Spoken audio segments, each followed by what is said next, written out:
So, good morning po sa lahat. Good morning, everyone. I am very honored po to be given the opportunity to share with you, my co-PE teachers, my experiences in content development for physical education instructional materials. Today, I hope and pray that my presentation can be able to give you tips and ideas in developing content for your modules, specifically for physical education. Also, if it's not too much to ask, I would like also to hear your ideas as we go along the discussion, especially in designing activities for our modules, as I believe that two heads are better than one. And so mga ka-BPE and mga ka-PE, tayo po ay later mag-share hopefully after ng presentation ko. Do not hesitate to share your ideas. Surely, baka yung ideas na meron na tayo in mind after my presentation can be the idea na kailangan ng isa sa mga nakikinig sa conference po na ito. So, after all, we're doing this for the love of PE and for the love of for our students. So, sige po, let's proceed. Even without I am very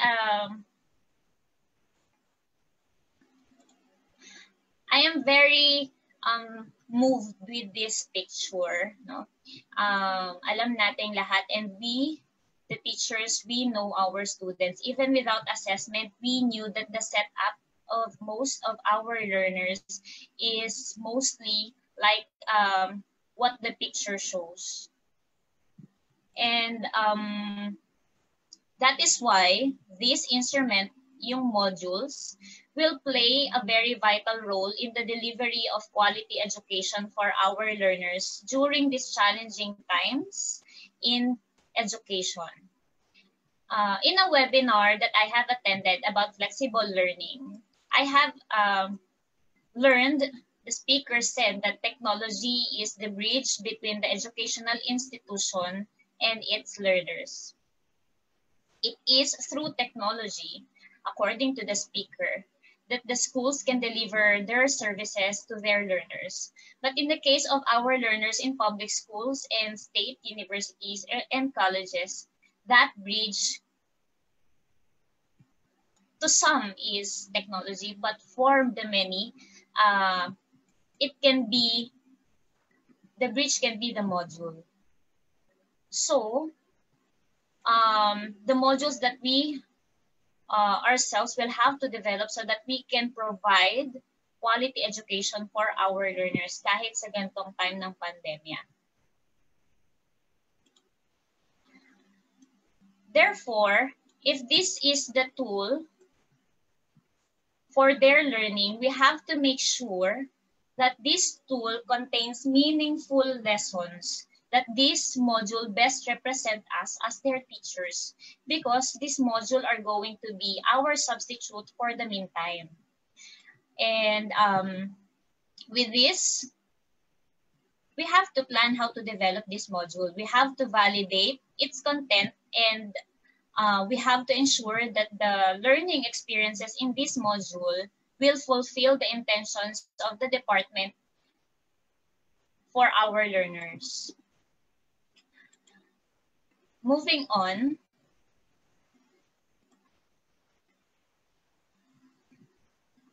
today, this sharing will focus on the following targets. No? So primarily, this sharing is all about content development for physical education modules. So today we are going to focus on these targets.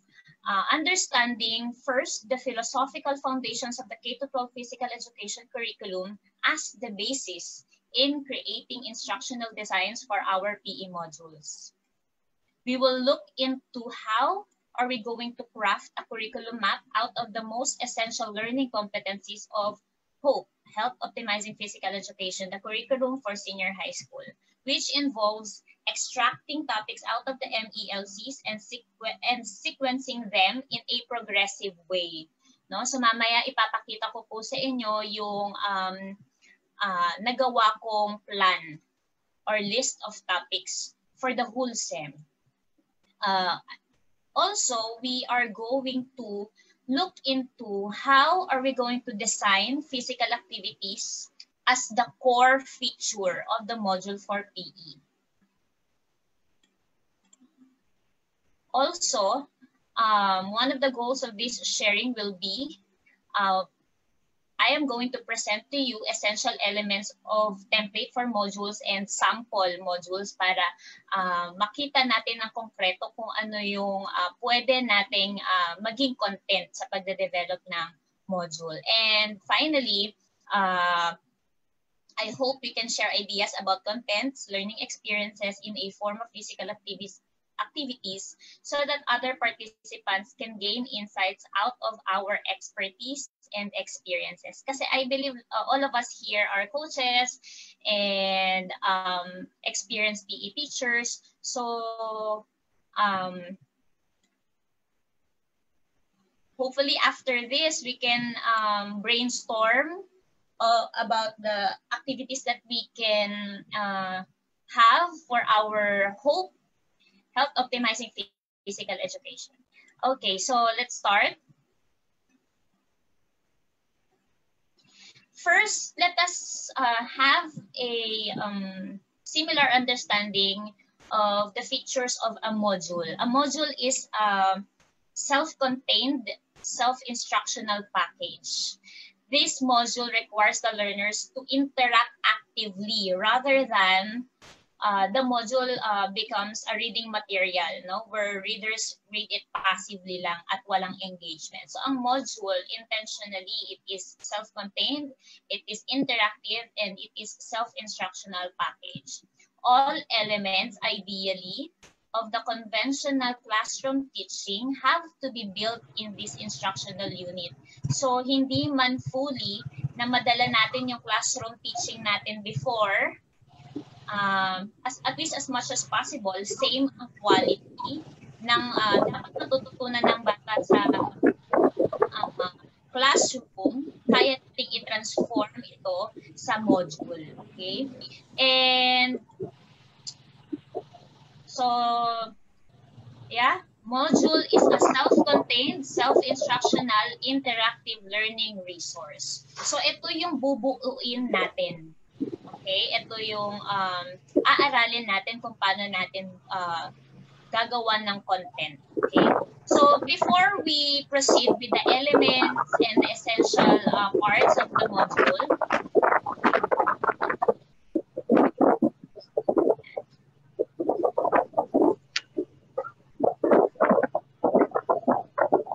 let us first start this sharing by asking ourselves essential questions about how do we deliver physical education to our students. Balikan natin yung normal, hindi dito ngayon sa pandemic. Balikan natin yung face-to-face na pagtuturo ng physical education.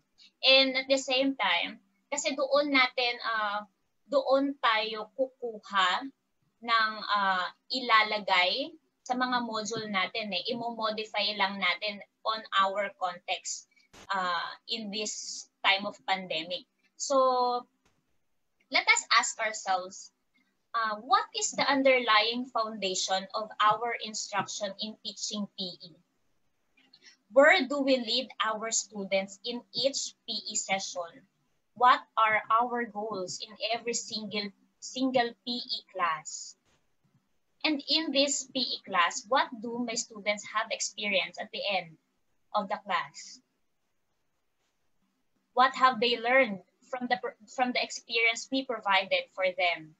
And ultimately, do our students gain physical benefits out of the experience we provided for them? So ito yung mga essential questions that we should consider in designing learning experiences in physical education. And now, these are the essential questions that we have to consider in developing modules for PE. So what then is will be our guide in designing instruction for PE?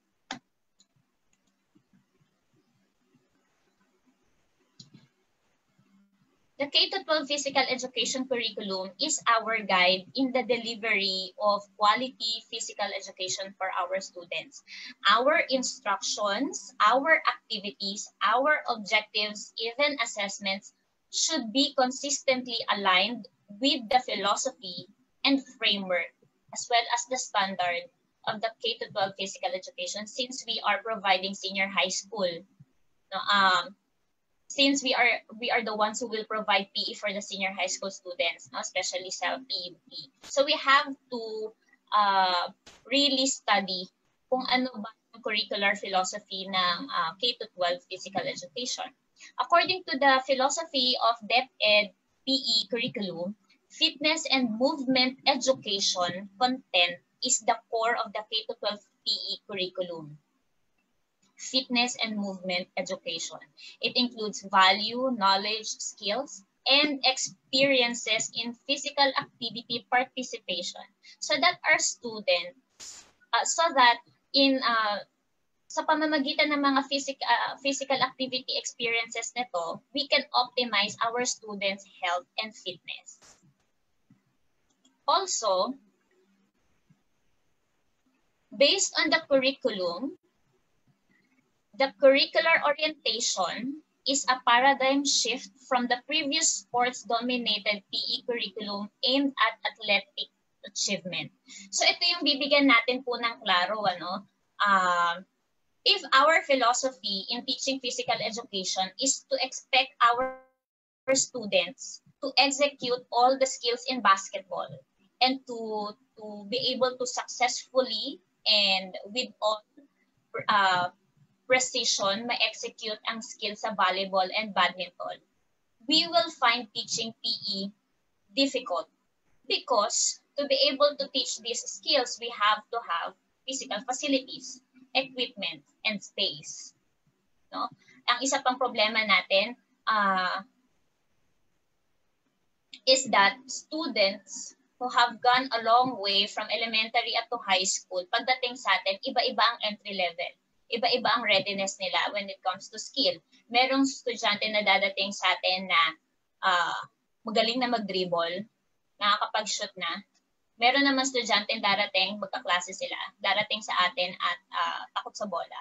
So how are we going to teach this kind of students? And kapag nag-develop tayo ng module, titingnan din natin yung variation ng mga estudyante natin in terms of ability and capabilities, no? So how are we going to teach skills, no? And parang napakahirap, no? Kung ang philosophy natin in teaching PE is sports dominated. If we aim for our students to execute sports skill, sports related skills, no? So may tendency na kapag ang philosophy natin sa pagtuturo ng PE ay sports-dominated, may tendency na maging exclusive lang to athletic students ang PE class natin. Where others may feel that PE is not for them kasi hindi sila makashoot ng bola, kasi hindi nila ma-execute ang skill with the standards we have or with the standards we are expecting them to achieve. Pero especially nowadays, ang mga naririnig ko na problems, which is problem naman talaga, lalo kapag ang naiisip natin, pag ang topic natin ay hope to health optimizing physical education too, that's sports. How am I going to teach sports nowadays na ang bata nasa loob lang ng bahay? Parang ang hirap naman, ano? Whereas, if we will realign our teaching philosophy to the underlying philosophy of the K-12 physical education curriculum, which is grounded on fitness and movement education, our focus will not be on the execution of the skill, but to use the physical activities done or related to the sport as a means to make our students engage in physical activity class.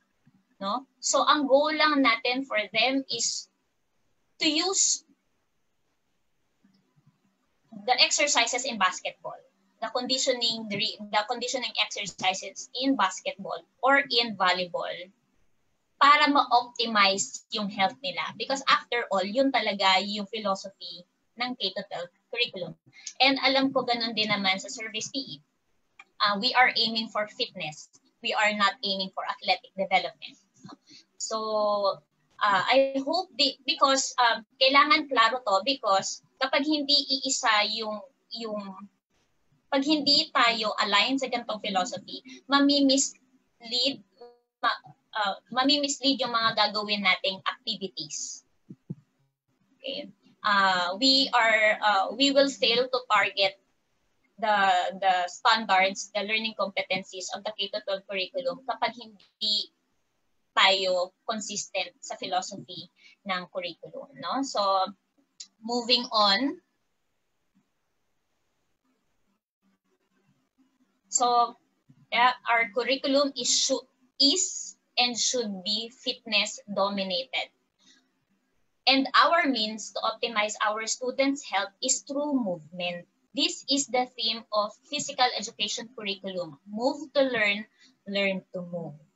Okay, so this is very different to a module that will be crafted na ang laman ay puro worksheet. Ang laman ay puro paper and pencil assessments. No?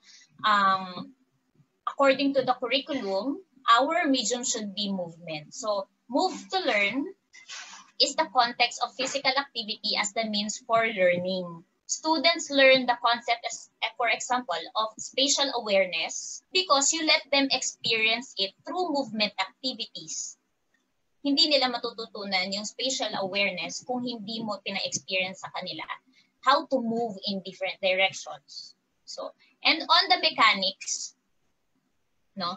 And on the mechanics of your activity, you give guidelines, let's say, on how they are going to bring their awareness to their posture as they move in different directions. In this case, tinuturuan mo na sila how to move.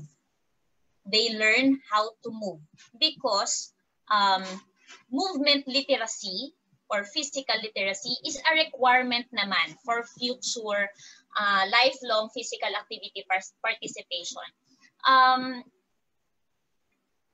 We are teaching students how to move properly para magkaroon siya ng full experience sa movement.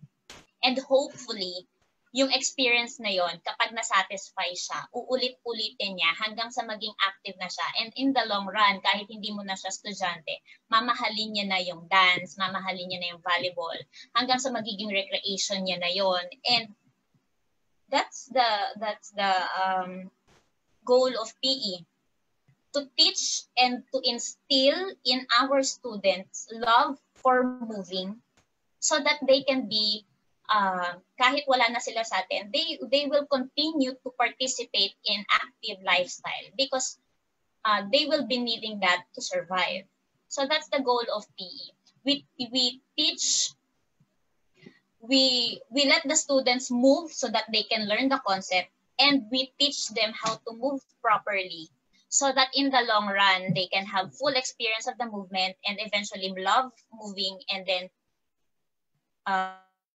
gawin na nilang recreation to for life.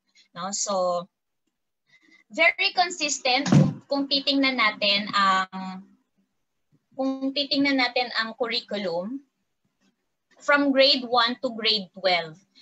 Makikita nyo na movement ang means para ituro ang concepts.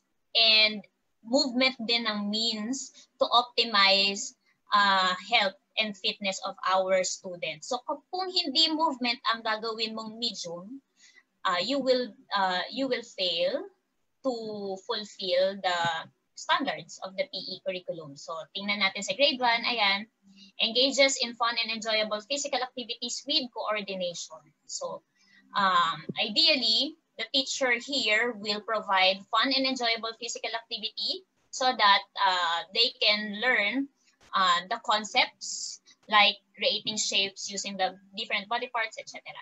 So kung mapapansin nyo, embedded sa lahat, no, ng LCs. Kung mapapansin nyo sa left-hand corner, first quarter, nag-e-engage ang bata sa lahat ng week. And second quarter, ganun din. The students are ideally engages in fun and enjoyable physical activities. So, tingnan natin din sa grade 6.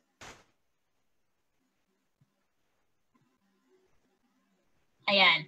So, as they move, the curriculum suggests that teachers should teach students how to move with safety precautions. No? Kaya magkakambal tong safety precaution and activity. Lagi tayong may safety precaution sa mga bata. We will teach them how to move safely. So ganun din, pag nakita niyo yung junior high school, ganun pa rin ang tinuturo. Very particular pa rin sila sa movement.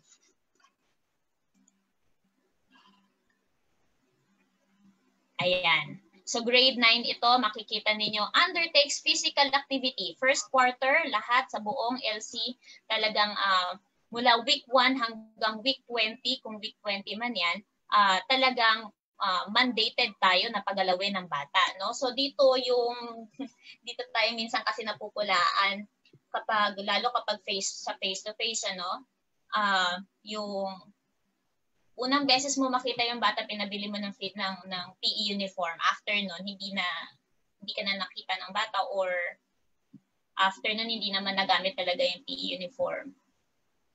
Dahil hindi naman natin pinagalaw. So, ang essence ng curriculum ng PE is to give our students opportunity to move. Kasi doon lang talaga sila gumagalaw sa time natin. Doon lang sila nakaka-experience ng mga benefits ng PE. It includes stress. It is marirelieve yung stress nila, tawa sila, at kung ano pang mga benefits na makuha nila. No? So, looking at the senior high school curriculum, senior high school teachers, the description says, physical education and health offers experiential learning, meaning you will let the students experience na naman movement so that they can adapt an active life for fitness and lifelong health. So makikita nyo from K to 12, from the framework, the backbone of the curriculum, from its philosophy up to the framework, up to grade 1, grade 6, junior high school and senior high school, patawid ng service PE, iisa, fitness and movement education ang tema ng ating PE. Okay? So, yun ang ating advokasya. So, tingnan natin.